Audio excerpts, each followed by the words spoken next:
So over the past week, I've been noticing something unusual both in myself and in others around me, and I want to know if you've been feeling the same way.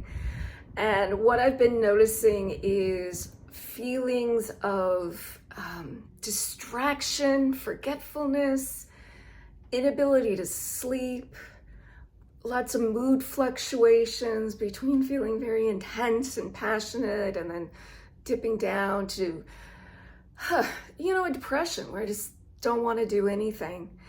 And if you've been feeling that, I want you to know you're not alone, and I want to offer you some potential reasons of why that might be happening, as well as 3 simple things you can do to reestablish a sense of more grounding, more calm, more peace.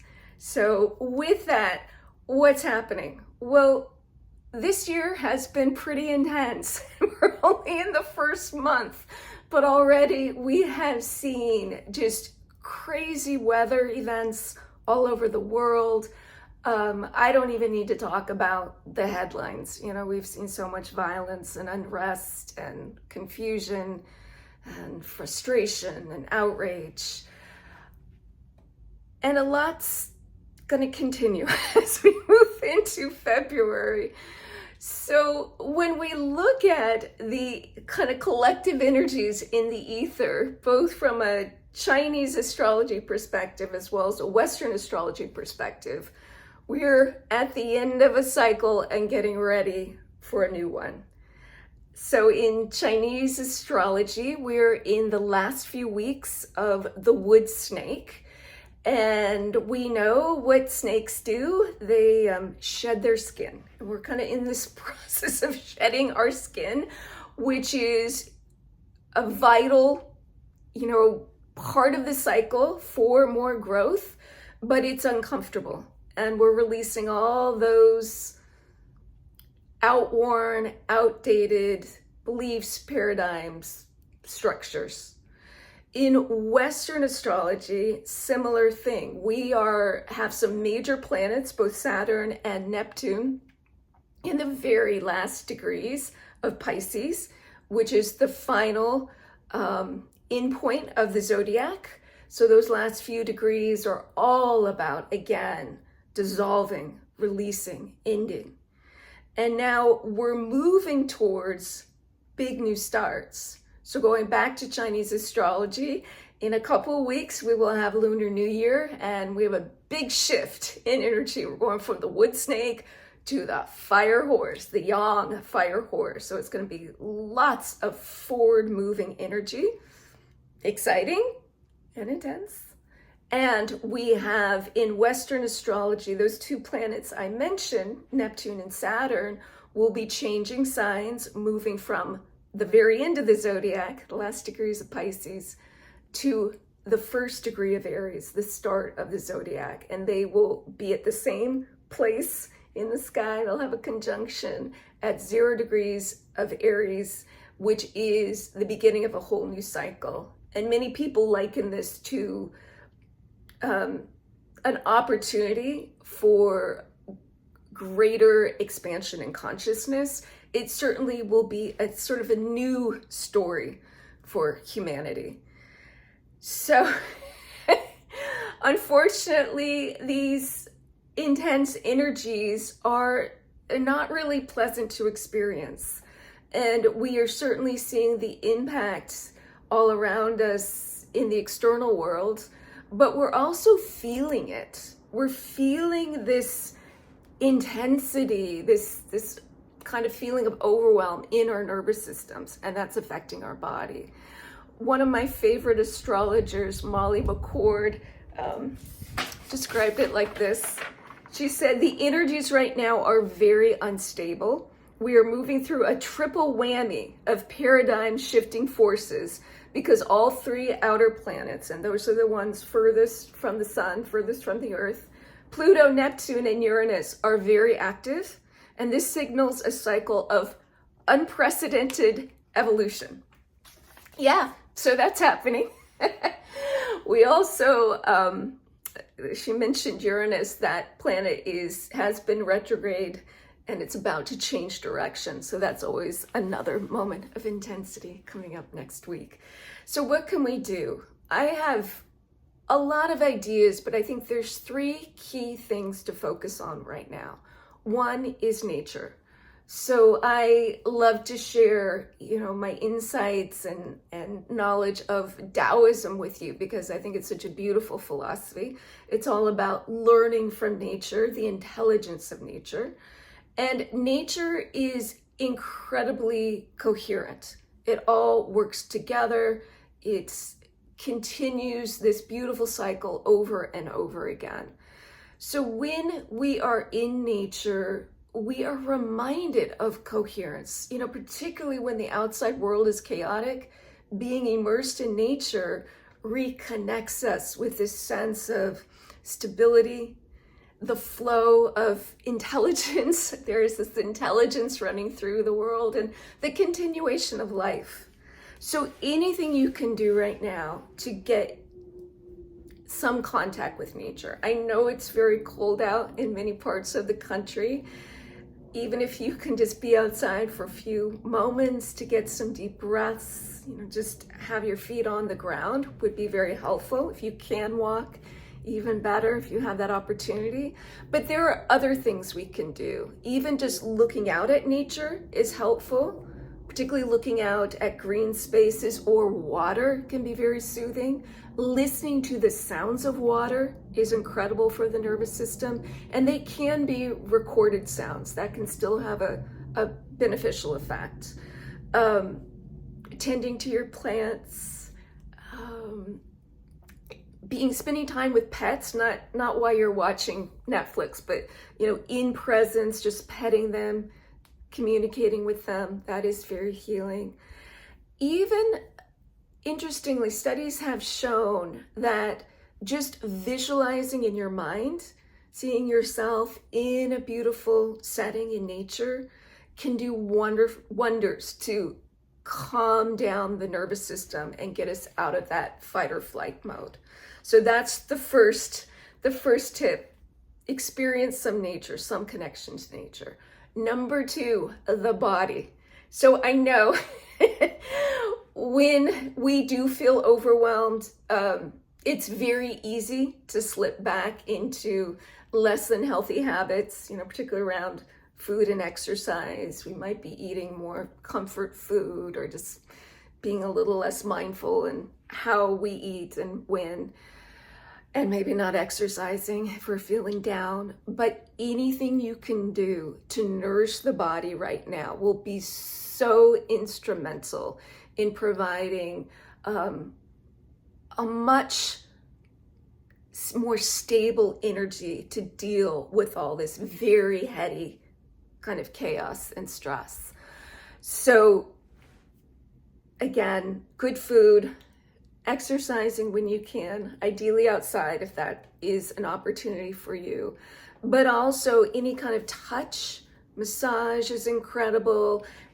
And you can even do self-massage. There's wonderful techniques, a lot of stuff on YouTube, acupressure, lots of points to help soothe the nervous system as well as ground and stabilize the body. Warm Epsom salt baths are great. And here's one little technique that I often use, and this is great when in the moment you're feeling that dysregulation.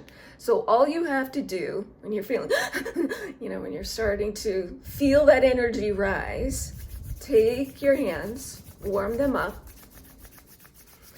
and then see if you can touch your skin. So if you can get skin to skin contact, that's ideal. If not, just over your clothes. Maybe a hand on top of a hand so you have some of that skin-to-skin contact, because skin-to-skin contact actually does promote the release of oxytocin in the body, which is the cuddle hormone that makes us feel secure and nurtured. So we're going to warm our hands, put a hand on our chest, ideally skin-to-skin contact, and then take some deep breaths.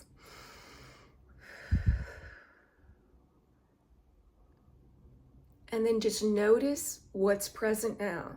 You might close your eyes and just observe any sensations that you recognize in the body. including the felt sense of your hand against your chest, but also what's moving through your belly, your neck, any place. So the body's always in present moment. That can take us out of that fear space in the head. Coming into the present moment, deep breaths. And then the key is to remind yourself, and specifically remind the body, that right now, in this moment, I am okay. And it's not just an affirmation, that's important, but you want to really feel that sense of okayness in the body. So we've got to remind ourselves that even though a lot's going on out there, right now, in this moment, things are okay. And you got to get the body to get on board with that, and then the mind can follow along with it. So that's a really important tool. The third thing, maybe most important in terms of moving from overwhelm and feeling just, depleted to feeling more empowered, is working with our minds, and specifically our focus and attention. So it's very easy right now to spin out. So much is happening. We can lose,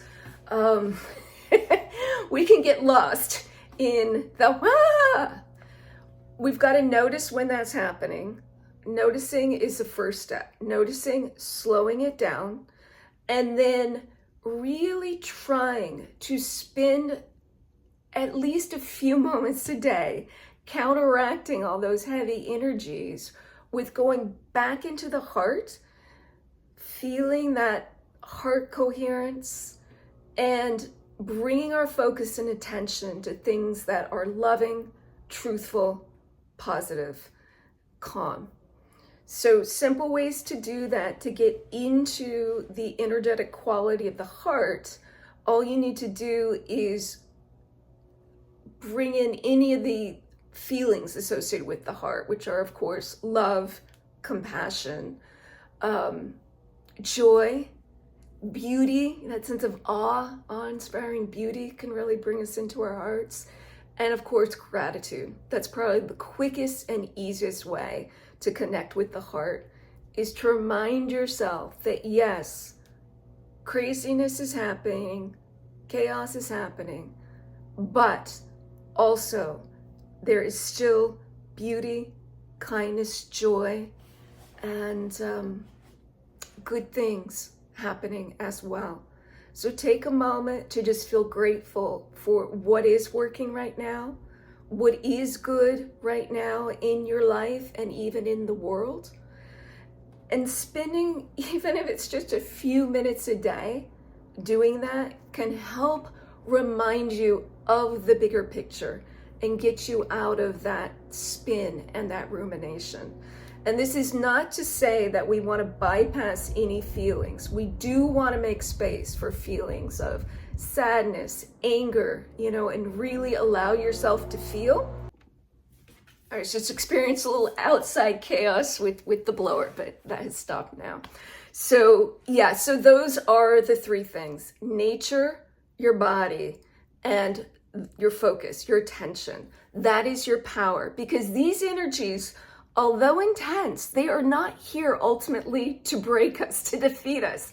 They are there to move us from this place of more victimhood to feeling more empowered. And honestly, if we work through these energies well, we can create, we can utilize this power and co-create with the universe to decide what our future is going to be, not just be victims to what's happening.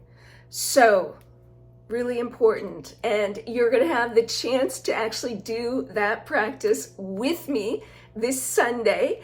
I have a live yin yoga class here on this channel, 5:30 Pacific time on Sunday. And this is the first of what I call my Yin-Tuition circles. It's a monthly yin yoga class for free on YouTube, where we allow ourselves just kind of this nice, safe container to relax, let go of all the doing, all of the thinking, and just be held in this safe space where we can go in and really become more receptive, more open to higher guidance and to our intuition.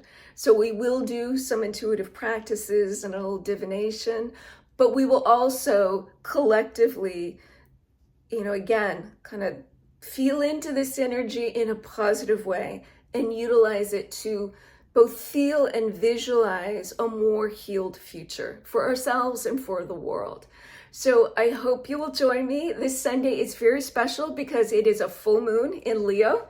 So we're going to go into our hearts. Leo is about the heart. It is also Inbolc, which is a Celtic holiday. It recognizes the halfway point between winter solstice and the vernal equinox.